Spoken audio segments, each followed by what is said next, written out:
Diqqat! Toshkentda yurgan barchaga ogohlantirish. Assalomu alaykum. Kanalimizni birinchi bor ko'rib turgan bo'lsangiz, obuna bo'lishni, videoga like bosishni, izohlarda esa o'z fikringizni yozib qoldirishni unutmang.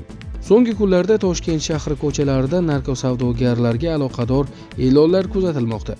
Ularda Rossiyada katta maosh to'lanadigan ish taklifi haqida yozilgan.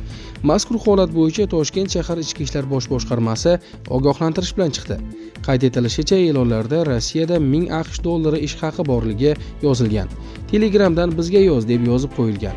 Bunday reklamalar asosan Telegram kanal, guruhlar yoki botlar reklamasi hisoblanadi. Ularda giyohvandlik vositalari savdosi bilan shug'ullanuvchi shaxslarning tuzog'i mavjud. Bunday e'lonlarni ko'rib qolsangiz, darhol ichki ishlar organlariga murojaat qilishingiz zarur. Aslo bunday e'lonlarga aldanib qolmang. Ular narkofaoliyat deb ataladi. Buning uchun O'zbekiston Respublikasida jinoiy javobgarlik belgilangan deyiladi xabarda.